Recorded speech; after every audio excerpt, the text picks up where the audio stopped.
예수 믿으십니까? 예수 믿으니까 여기에 오셨어요. 여러분, 예수 믿는 그리스도인들은 예수로 옷 입고 사는 자들입니다. 우리가 자다 일어나서 깼을 때에 옷을 입습니다. 어떤 분들은 그러시더라고요.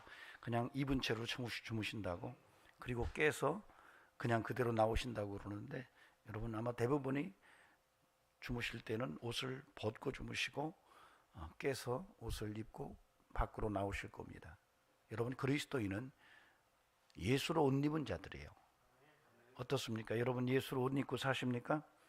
그 목사님, 그게 무슨 말이에요? 예수로 옷 입다니요. 성경은 성도들을 향해서 너희들이 떡으로만 사는 게 아니고 하나님의 말씀으로 사는 비결을 알아야 한다고 말씀하십니다.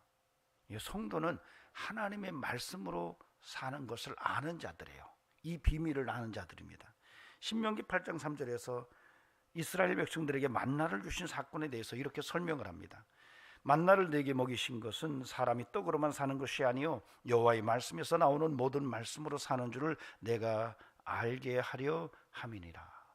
그러니까 이스라엘 백성이 출애굽을 해서 만나에서 광야에서 만나를 먹고 메추라기를 먹어요. 그런데 그 만나를 하나님이 주신 이유를 설명하는데, 그 이유는 바로 너희가 하나님의 말씀으로 사는 것이 무엇인지에 대한 비밀을 알게 하시려고 보내셨다고 말해요. 여러분, 이건 뭘 의미합니까? 하나님의 말씀대로 사는 것이 정말 소중하다는 것을 이야기하고 있는 거예요. 바로 하나님의 말씀대로 사는 게 그리스도의 옷을 입고 사는 인생입니다. 왜냐하면 말씀은 우리의 영의 양식이에요. 근데 예수님께서 뭐라고 말씀하셨습니까? 나는 생명의 떡이다, 이렇게 말씀하셨어요. 그러니까 이 말은 좀 더 비약한다면 생명의 떡이신 예수 그리스도를 옷 입고 사는 것, 바로 이게 말씀대로 사는 삶이라는 거예요. 저와 여러분에게 끊임없이 예수 안에서 믿음으로 산다면 끊임없이 예수로 옷 입고 살기를 바라고, 그런 삶은 바로 하나님의 말씀을 힘입고 살며 그 말씀을 영의 양식으로 먹으며 사는 인생이라는 것을 알고 신앙생활에 늘 말씀을 주야로 묵상하는 그런 영성으로 하루하루 승리의 삶을 살아내는 저와 여러분이 되기를 간절히 바랍니다. 안타까운 것은 오늘날 양식 아닌 것을 양식 삼는 사람들이 너무 많다는 겁니다. 오늘 성도들이 하나님의 말씀을 양식 삼고 살아가야 되는데, 그럼에도 불구하고 양식 아닌 것을 양식 삼고 사는 애들이 너무 많다는 거예요. 때로는 권력을 양식 삼습니다. 물질을 양식으로 삼습니다. 욕망을 양식 삼습니다. 정말로 인생의 쾌락을 양식으로 삼아요. 명예나 인기를 내 삶의 양식으로 삼고 살아요. 그러나 성경은 말합니다. 너희가 하나님의 말씀을 양식 삼을 때에 너희의 영성이 건강하고 너희가 믿음의 성도로서 그리스도인으로서 부족함이 없는 신앙의 삶을 사는 것이라고. 저는 우리 성도들이 늘 끊임없이 양식 아닌 것을 양식 삼지 아니하고 정말로 진정한 영의 양식 되시는 예수 그리스도 하나님의 말씀을 붙들고 그 양식을 통해서 힘을 얻는 우리 성도들 되기를 주의 이름으로 간절히 축원합니다. 우리가 이 음식을 먹으면 힘이 납니다. 그렇죠? 안 그렇습니까?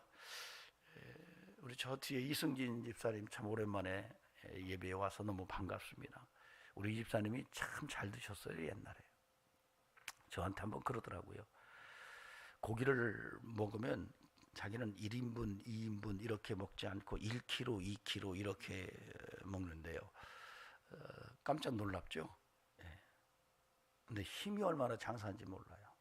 우리 뒤에 지금 이승진 집사하고 박성수 그 성도님, 삼성의료원에서 팔씨름하면 1등, 2등 하는 사람들이에요.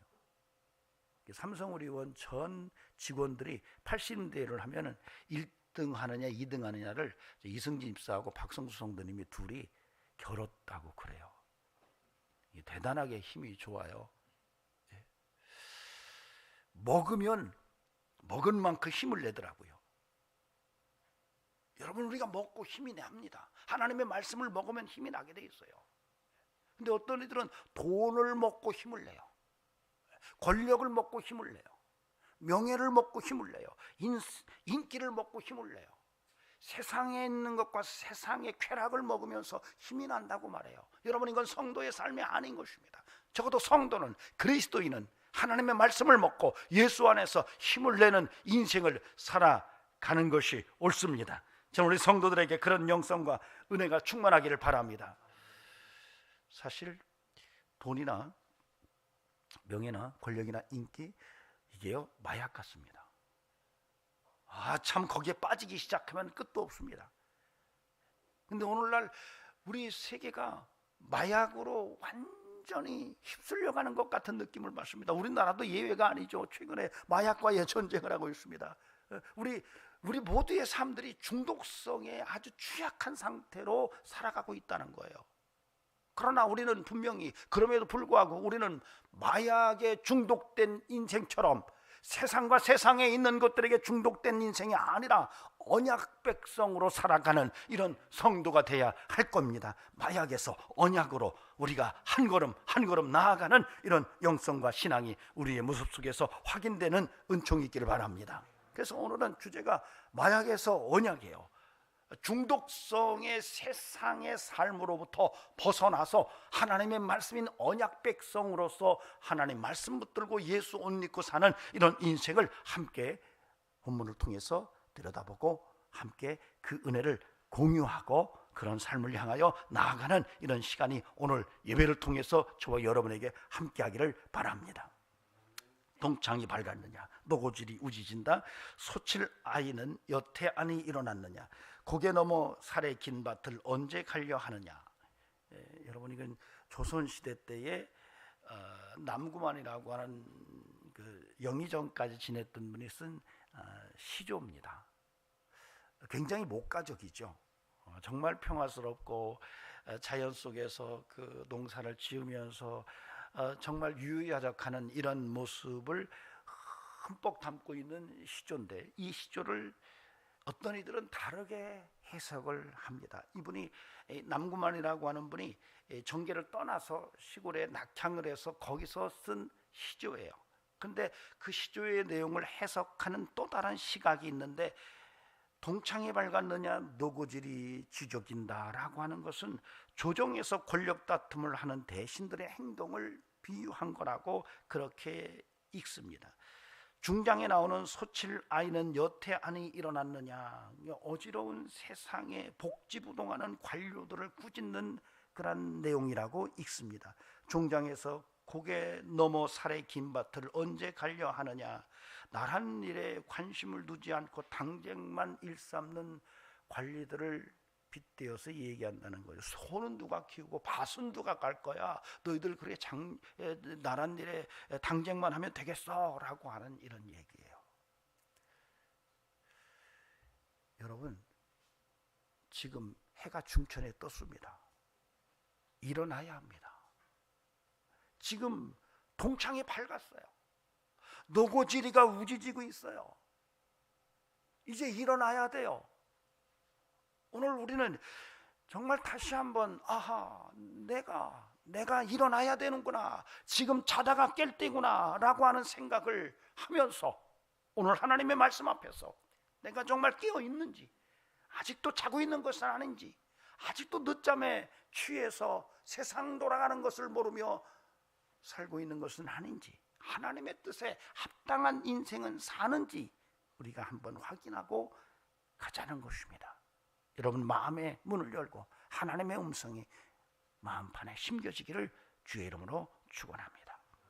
사실 오늘 본문은 비유적 언어들이 상당히 많습니다. 자다가 깰 때 밤이 깊고 낮이 가까웠으니 어둠의 일을 벗고 빛의 갑옷을 입자, 이런 말들은 사실 그냥 문자적으로 읽으면 뭔 얘기인지 잘 해석이 안 됩니다. 이런 표현들은 상당히 비유적이고 은유적인 의미를 담고 있습니다. 그래서 한 번 더 그 내면을 들여다봐야 될 필요가 있고요. 오늘 본문은 특별히 12절에서 그러므로라는 말을 합니다. 대체적으로 성경에서 그러므로가 나오면 결말에 해당합니다. 그래서 오늘은 본문 자체가 11절에서 14절의 이 텍스트에서 이 그러므로라고 하는 12절 B절부터는 문단을 나눠서 생각할 수가 있어요. 그래서 앞에 11절부터 12절 A절까지, 즉 밤이 깊고 낮이 가까웠으니 라고 하는 내용과 그 다음에 나오는 12절 B절에 그러므로 우리가 어둠의 일을 벗고 빛의 갑옷을 입자라고 하는 것이 나누어지면서 이 부분이 오늘 본문의 결말로 보시면 돼요. 사실은 그 연장선상에서 앞부분에서도 쭉 얘기하고 그러므로가 연결되는데, 사실은 오늘 11절에서 14절에서는 바로 이 그러므로를 경계로 해서 결론을 보고 앞부분과 결론의 이야기를 서로 조화를 맞추면 본문이 어떤 메시지로 기록됐는지 해석자들의 입장을 읽어낼 수가 있습니다. 저와 여러분에게 오늘 이런 구조의 본문을 통해서 하나님의 메시지가 마음판에 콱 찔러지기를 소망합니다. 아멘. 자, 옆 사람 붙들고 은혜 받읍시다. 예, 여러분 오셔서 이렇게 엎어져 있으면 여러분 하나님의 말씀이 안 들어갑니다. 여러분 비가 억수같이 와도 그릇을 엎어놓으면 그릇 안으로 물이 고이지를 않습니다. 그러나 이슬비가 와도 살짝 비가 왔어도 딱 열려 있으면 거기에 물이 고입니다. 그래서 오늘도 여러분이 내가 은혜 받아야지 하고 마음을 여는 것과 아이고 또 왔구나 하는 것과 하늘과 땅 차이예요. 그래서 오늘도 심정적으로 내 은혜 받아야지 라는 마음으로 오늘 하나님의 음성을 듣고자 앉아 계시기를 바랍니다.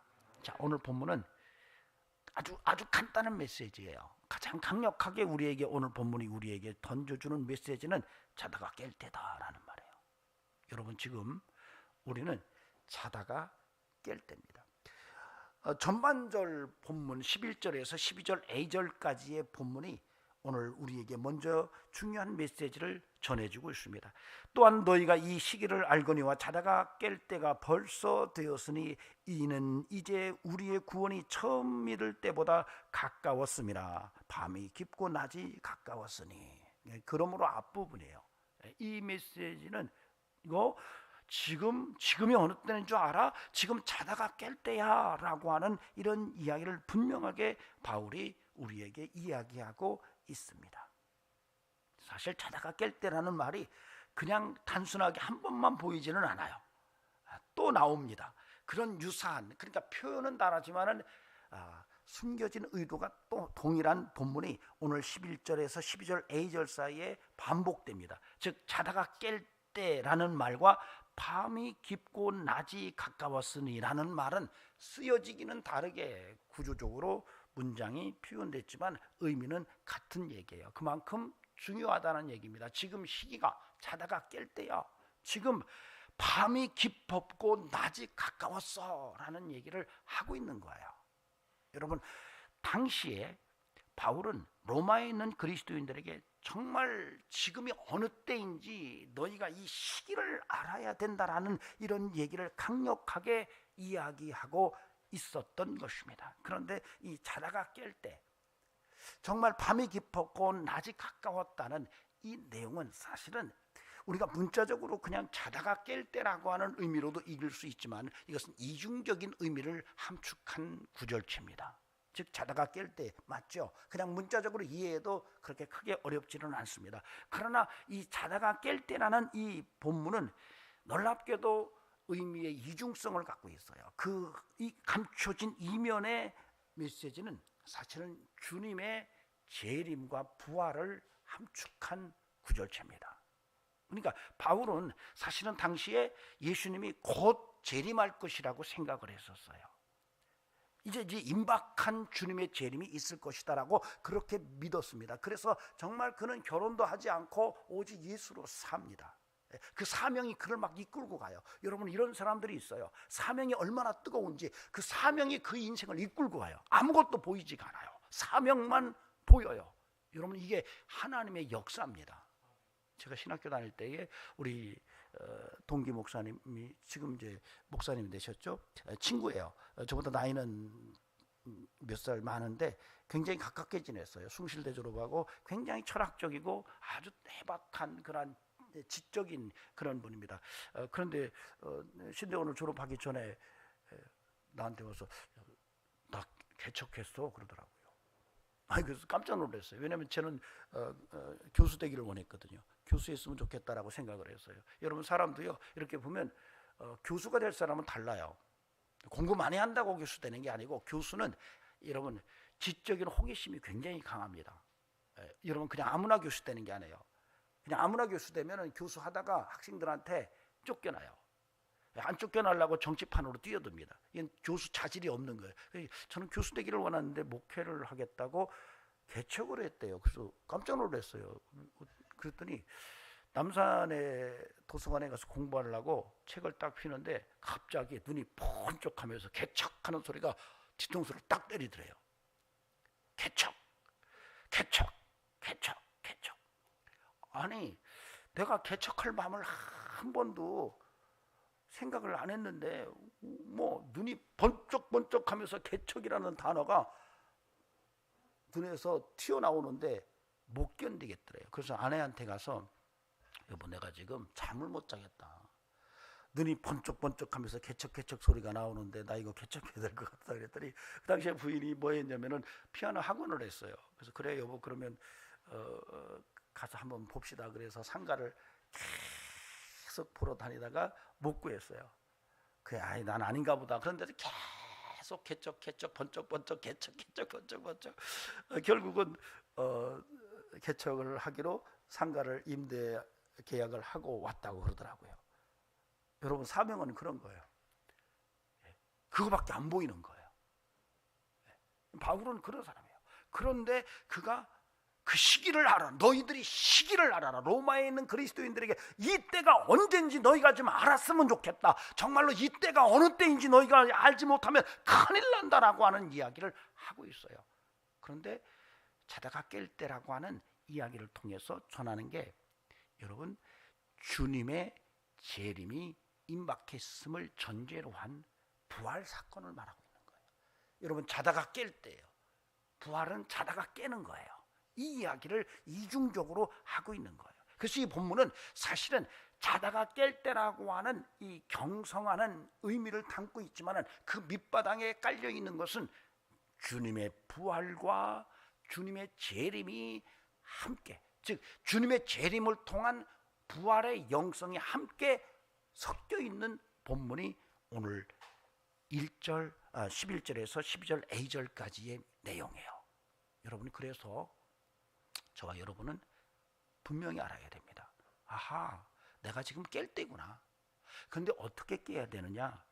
자다가 깰 때인데 내가 지금 영적으로 주님의 재림을 믿고 그리고 부활의 영성으로 깨어나야 되는구나 라고 하는 것을 이 본문에서 읽어내야 한다는 것입니다. 여러분 주님의 다시 오심을 믿으십니까? 이거 믿어야 돼요. 만약에 이게 믿어지지 않으면 오늘 말씀은 아무런 의미가 없습니다. 주님의 재림을 믿고 그리고 부활의 신앙으로 일어서는 것을 이 본문이 우리에게 오늘 이야기하고 있습니다. 여러분 주님은 다시 오십니다. 그 다시 오시는 주님을 바라보면서 내가 지금 이 삶의 현장에서 부활의 믿음으로 내가 반드시 다시 부활한다라고 하는 이 믿음으로 깨어나는 것을 오늘 바울이 이야기하고 있다는 것입니다. 전 저와 여러분의 삶 속에 오늘 다시 한번 내가 그래 부활의 믿음으로 주님이 다시 오신다는 이 놀라운 하나님의 전제를 깔고 믿음으로 다시 한번 일어서려는 이런 뜨거운 마음을 다시 한번 마음속에 품고 신앙의 결단을 이뤄내는 복된 예배의 시간이 되기를 소망합니다. 여러분 21세기를 접어들면서 세상이 굉장히 이전과는 다른 방향으로 모습이 변해가고 있습니다. 이거 뭐지?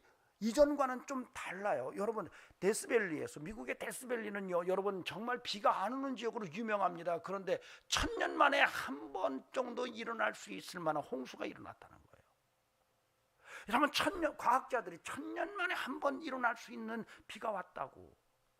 여러분 지금 세계적으로 기상이변은 우리가 그냥 들어도 쉽게 이거 뭐지? 여러분 극지방에 이 빙하들이 만년설들이 녹아가면서 이제는 섬나라들이 물에 잠겨서 나라가 사라질 것 같다라고 하는 것이 공개적으로 얘기가 되고 있어요. 우리를 좀 도와달라. 우박만한 이 우박 야구공만한 우박들이 떨어지고 있습니다. 날씨가 왜 이렇게 더운지. 여러분, 파키스탄은 홍수가 났는데 국토의 3분의 1이 물에 잠겼어요. 여러분, 이거 왜 이러지?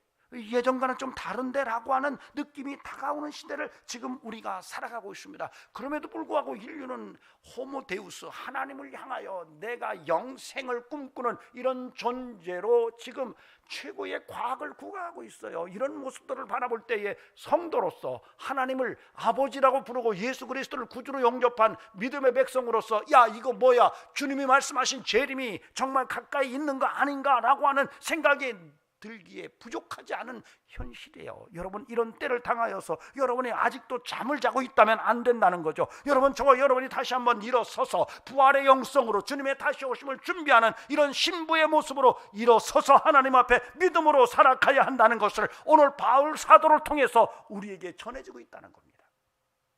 저와 여러분의 삶 속에 이런 부활의 영성으로 다시 일어나는 놀라운 은혜의 결단이 다시 한번 세워지기를 간곡히 부탁을 드립니다. 아멘. 여러분, 자는 것과 깨는 것은 차원이 다른 겁니다. 죽은 것과 부활은 차원이 달라요. 여러분, 신앙은 차원이 다른 거예요.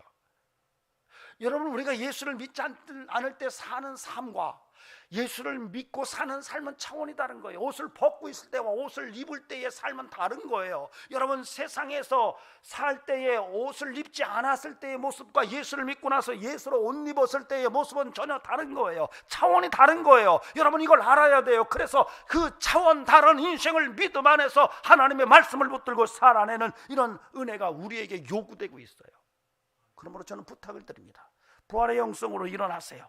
일어나시기 바랍니다. 여러분, 지금 자고 있을 때가 아니에요. 자다가 깰 때예요. 동창이 밝았어요. 여러분, 그냥 우리가 이렇게 누워서 그냥 그런 대로 하루하루 세월을 잡아먹고 사는 인생이 돼서는 안 된다는 거예요. 이러면 정말로 깨어나서 믿음으로 부활의 영성으로 서야 되는 것입니다. 저와 여러분에게 그런 은혜가 있기를 바랍니다. 여러분, 에스겔 37장에 가면은 마른 뼈들이 에스겔의 환상 가운데 보입니다. 하나님께서 에스겔에게 물으세요. 이 뼈들이 살겠느냐?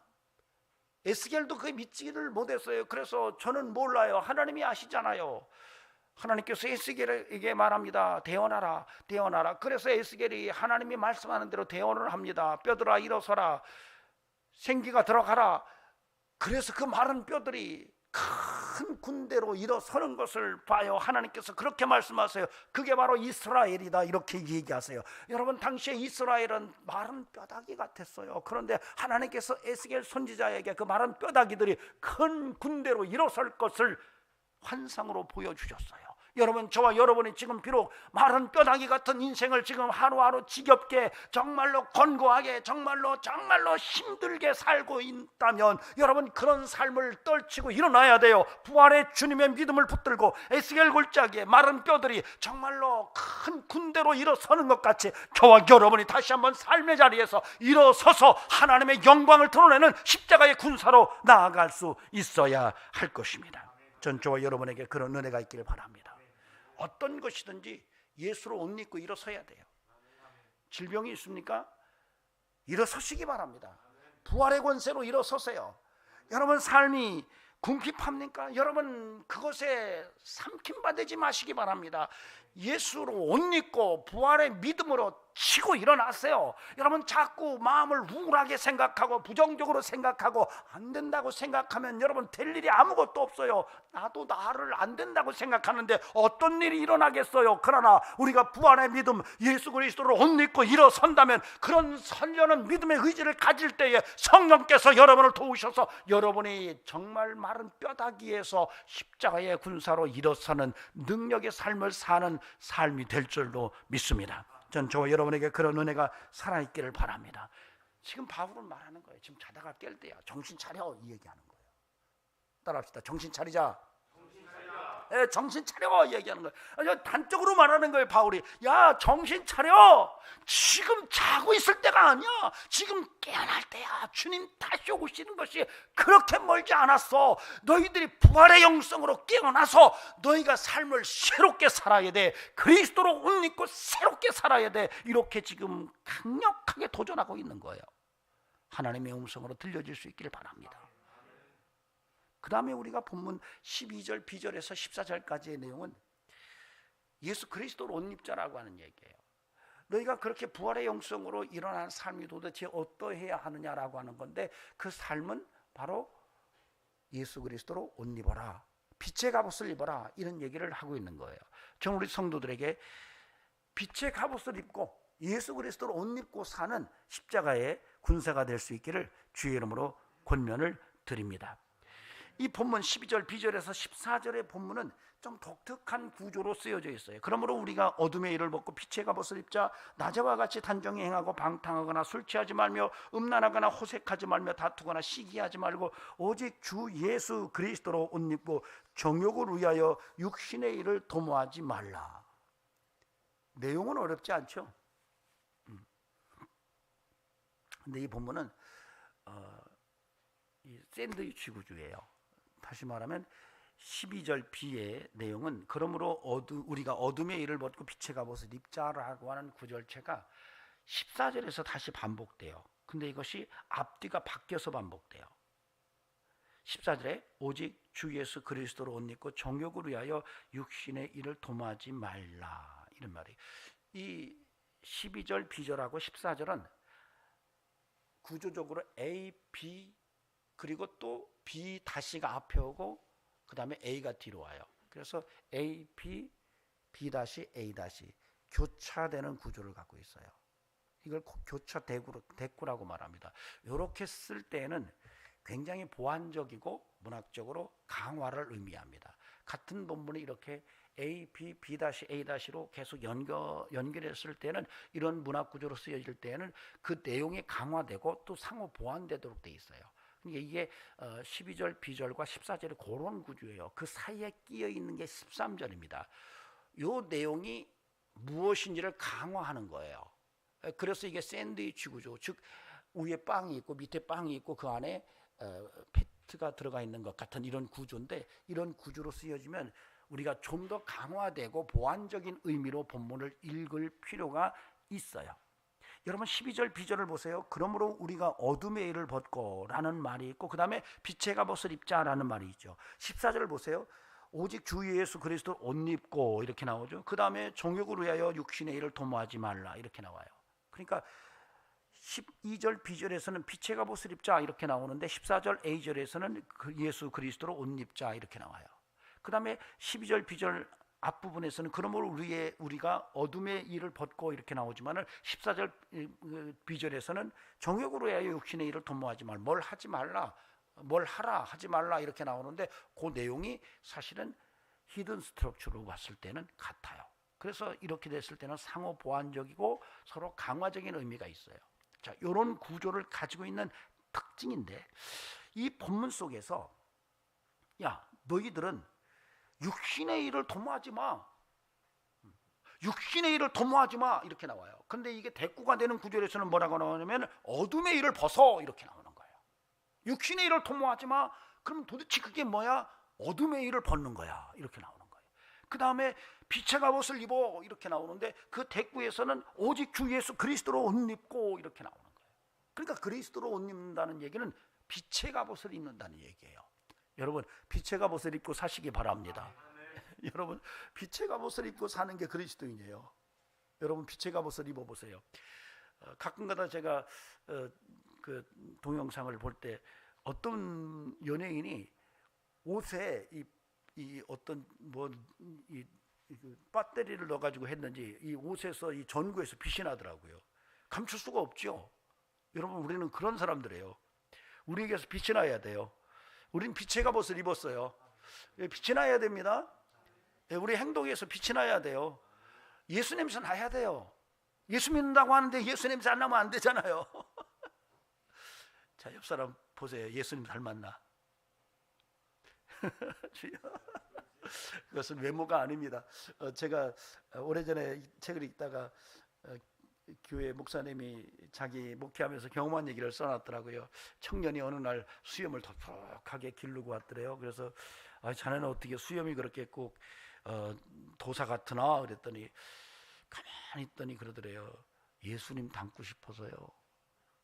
그러니까 예수님 사진이 이제 대충 수염 길고 그러잖아요. 그러니까 이 청년이 가상하죠. 예수님 닮고 싶은데 마음으로는 안 되고 중심으로는 안 되고 외모라도 비슷하게 수염이라도 길러보려고 그렇게 했다는 것은 가상한데, 목사님이 껄껄껄 웃으면서 예수 닮는 건 그렇게 닮는 게 아니야, 그렇게 말씀하셨더라고요. 여러분, 예수 닮는 것은 겉으로가 아니에요. 여러분, 내면의 변화가 와야 되고 삶의 변화가 와야 되고, 여러분에게서 예수 냄새가 나야 돼요. 예수 컬러가 나타나야 돼요. 예수 향기가 나타나야 돼요. 예수 맛이 나타나야 돼요. 우리는 예수님 짤이에요. 왜? 예수님이 생명 주고 우리를 구원하셨어요. 그래서 우리의 값어치를 계산한다면 예수님 짤이에요. 여러분, 5만원짜리 지갑에 넣고 다니면 안 되는 거죠. 유통시켜서 물건을 사야 돼요. 그것이 돌아다녀야 기능을 해야만이 5만원의 기능이 되는 거예요. 그런데 지갑에 넣거나 장롱 속에 넣으면 의미가 없는 거예요. 여러분, 우리가 예수를 믿고 예수님 자리의 인생으로 살아간다면, 여러분이 예수님 자리의 인생으로 세상에 들어가서 여러분이 빛과 소금의 사명을 감당하고 기능을 다해서 세상을 예수화시키는 일에 우리가 작은아마 영향력을 미칠 수 있어야 된다는 것이 오늘의 본문 속에서 우리가 읽어낼 수 있어야 됩니다. 그러므로 저와 여러분이 끊임없이 예수의 이 이름을 붙들고 예수로 옷 입고 빛의 갑옷으로 무장한 성도로 살아가는 은혜가 함께 할 수 있기를 바랍니다. 빛의 여러분, 우리가 어둠의 일을 좀 벗읍시다. 여러분은 아직도 어둠의 일을 벗지 못하고 있다면 오늘 결단하세요. 벗으세요. 정욕으로 하여 육신의 일을 도모하는 이 옷을 벗으세요. 오늘 본문은 그 얘기입니다. 너희들이 어둠의 일을 벗어라. 너희들이 이 정욕을 위하여 육신의 일을 도모하는 옷을 벗어라. 그리고 그리스도의 옷을 입어라. 빛의 갑옷을 입어라. 이렇게 얘기해요. 여러분, 벗을 것을 벗으시기 바랍니다. 벗을 옷을 벗으세요. 그리고 그리스도로 옷 입으시는 그런 은혜가 저와 여러분에게 나타나기를 바랍니다. 벗어야 될 것을 13절에서 이야기를 해요. 뭘 벗어야 되는지. 방탕하거나 술 취하지 말며 음란하거나 호색하지 말며 다투거나 시기하지 말고. 여러분, 당시 이 말씀은 로마에 있는 그리스도인들에게 보낸 거예요. 이 로마에 있는 그리스도인들 삶에서도 바울이 이거 뭐야 이거? 아니, 이렇게 산다는 거야? 아니, 방탕하고 술 취하고 음란하고 호색하고 다투고 시기해? 그래서 쓴 거예요. 이게 없었으면 쓸 이유가 없어요. 초대교회도 그랬어? 그랬어요. 지금은요? 여러분, 지금도 교회 안에 이런 일들이 있어요. 예수 믿는다고 말은 하는데 방탕한 삶을 살아요. 예수 믿는다고 말은 하는데 술 취하고 살아요. 예수 믿는다고 말은 하는데 음란하고 호색해요. 예수 믿는다고 말하는데 다투고 시기하고 살아요. 이런 옷을 벗으라는 거예요. 정욕을 위하여 어둠의 일을 벗고 빛의 갑옷을 입고 그리스도로 옷 입고 살으라고 이야기를 하고 있습니다. 여러분, 오늘 우리가 우리 자신을 들여다봐야 돼요. 여러분, 사실 인생은 참 나약합니다. 제가 목회를 하면서 성경 속에서도 보이고 성도들의 삶 속에서 보이는 것은 은혜가 그렇게 오래가지 못하더라는 거예요. 아이고, 목사님 은혜 받았어요. 그래서 어떻게 한번 살아보겠다고 막 얼굴이 막 환하게 빛이 나면서 사는데 어느 날 보니까 그 5만 촉광짜리 빛이 바뀌기 시작해요. 나중에는 꺼질랑 말랑 촛불 같아져요. 언제 그렇게 바뀌었는지 모르게 마치 스키를 타고 슬로프를 쫙 내려간 것처럼 빠르게 바뀌어 있는 것을 봐요. 저는 히스기야를 봅니다. 히스기야가 죽을 병에 걸렸다가 하나님께서 고쳐주세요. 얼마나 큰 은혜입니까? 그때 마침 그렇게 병 나은 사실을 바벨론의 나라에서 알고 히스기야에게 조문단을 보냅니다. 그 조문단이 와서, 조문단이 아니죠, 축하단이 와요. 축하 사절단이 와서 히스기야 왕이 병나은 것을 축하해 줘요. 그럴 때 히스기야가 얼마나 어깨에 힘이 들었겠어요. 하나님이 자기 병도 고쳐줬는데 15년을. 그래서 그 사신들에게 자기 왕궁 내탕고에 있는 모든 것을 다 보여줘요. 그들이 간 다음에 이사야 선지자가 와서 왕에게 물어요. 그들이 와서 뭘 봤냐고. 다 보여줬다고. 그랬더니 이사야 선지자가 그렇게 말해요. 당신이 보여준 그 모든 것을 그들이 와서 다 가져갈 거다고 얘기해요. 여러분, 히스기야는 그것을 못 봤지만 그 후손들은 587년 유다가 멸망하면서 자기 조상인 히스기야가 바벨론 사신들에게 보여줬던 모든 것을 다 빼앗겨요. 저는 그걸 보면서 그래, 사람이 겸손하게 산다는 게 참 쉽지 않구나. 은혜를 유지하고 산다는 게 쉽지 않구나. 조금 괜찮으면 금방 교만해서 어깨에 날개 달고 돌아다녀요. 여러분, 좀 부탁드립니다. 여러분, 늘 하나님 앞에서 여러분의 영적 상태를 점검하시기 바랍니다. 과거는 과거예요. 지금 내가 영적으로 어떠한지, 내가 정말 부활의 믿음으로 지금 살아가고 있는지, 육신의 일을 도모하고 사는 것은 아닌지, 내가 정말 빛의 갑옷을 입고 그리스도로 옷 입고 사는 삶이 맞는지, 하나님 앞에 섰을 때 잘했다 칭찬 들을 만한 인생을 사는지 한번 봐야 된다는 거예요. 수시로 봐야 돼요. 수시로 봐야 돼요.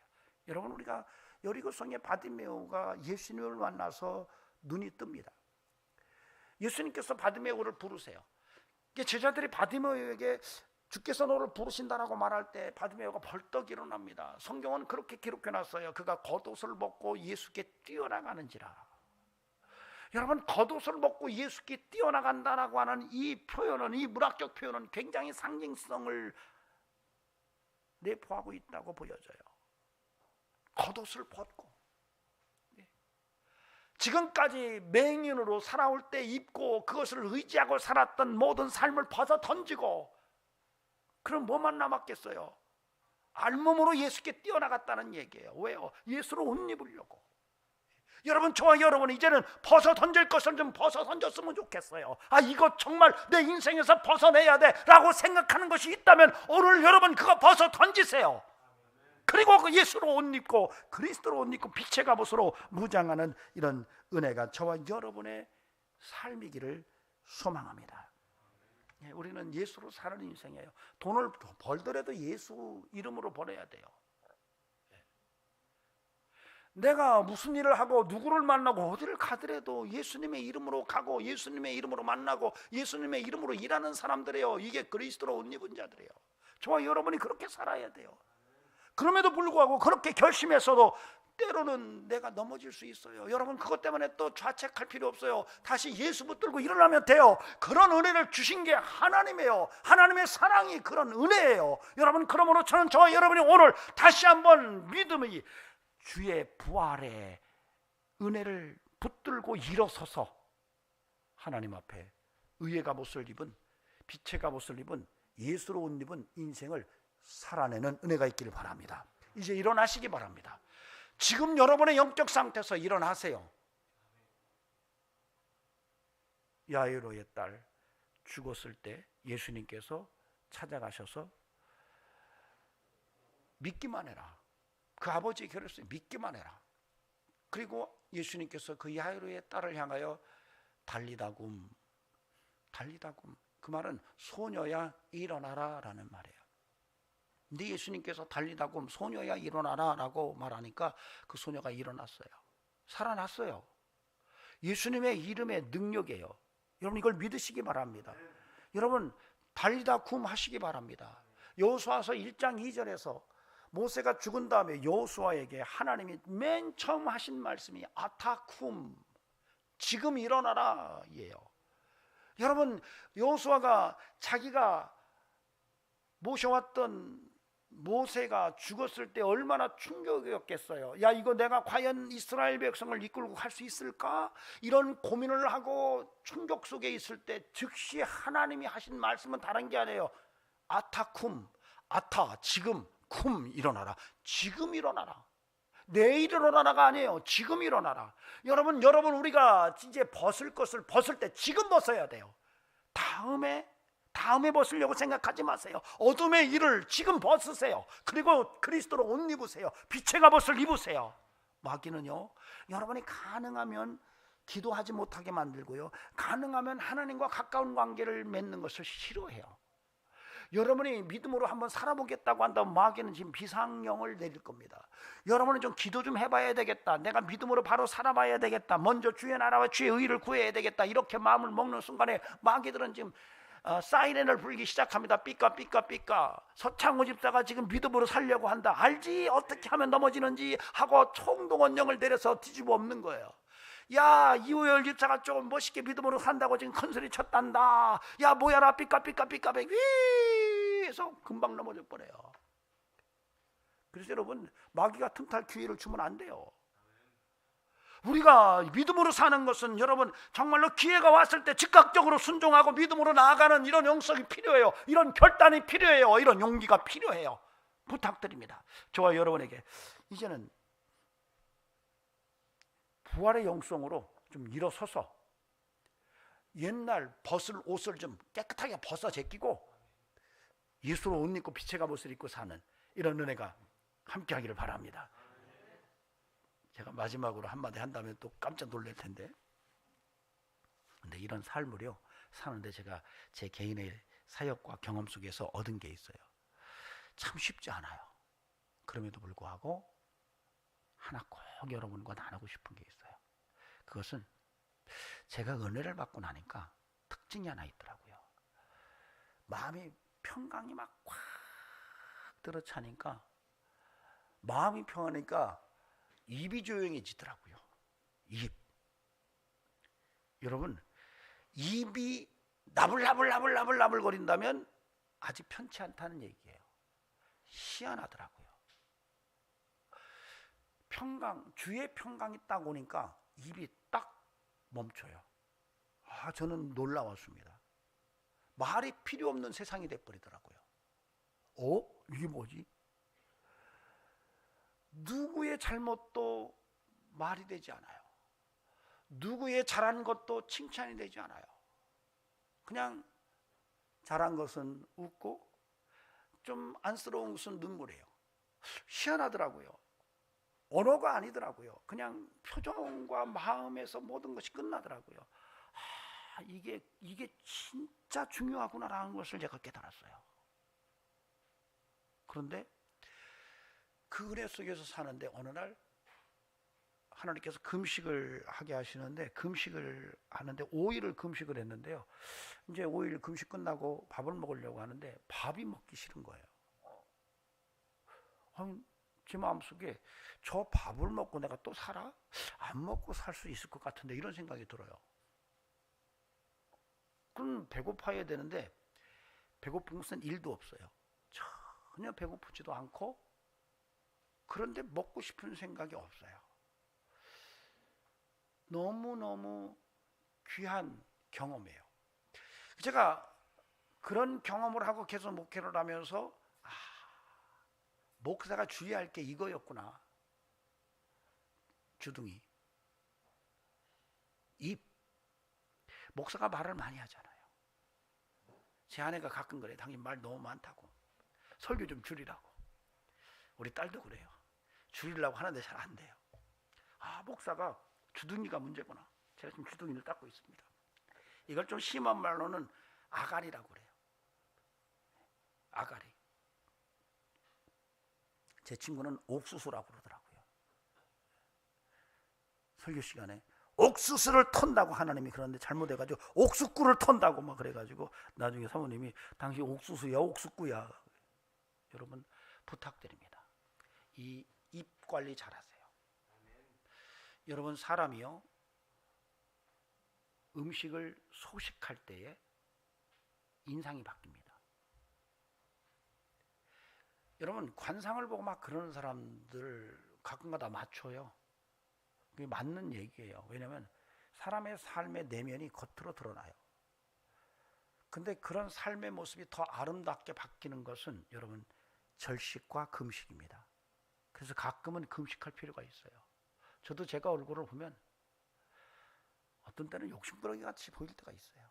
그래서 조금 덜 먹으면 좀 착해 보여요. 그 지금 제 아내가 알아요, 그걸. 여보, 얼굴이 좀 착해졌어. 부탁드립니다.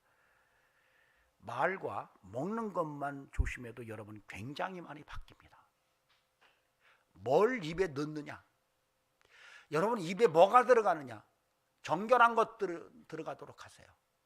입에서 뭐가 나오느냐, 정결한 거 나오도록 하세요. 입 관리 잘하세요. 거기서 놀라운 역사를 맛볼 겁니다. 여러분, 다 지키라는 말을 하면 힘들잖아요. 그러나 입만 잘 관리해 보세요. 여러분에게 놀라운 변화의 역사가 일어날 겁니다. 아멘. 기도합시다. 존귀하신 하나님, 빛의 갑옷을 입으라고 우리에게 말씀하시는데 우리는 여전히 어둠의 일, 정욕의 일을 쫓아갑니다. 예수 믿기 전의 모습을 옷 입고 삽니다. 오늘 주님께서 우리에게 그리스도로 옷 입으라고 말씀하시는데 부활의 믿음으로 일어서서 그리스도로 옷 입는 용사가 되게 하옵소서. 이제는 우리 구주 예수 그리스도의 은혜와 하나님 아버지 살아계심과 성령님의 역사하심이 오늘도 믿음으로 빛의 갑옷을 입고 예수로 옷 입고 살기로 마음과 뜻을 정한 심령들에게 영원토록 함께 하시기를 간절히 축원하옵나이다. 아멘.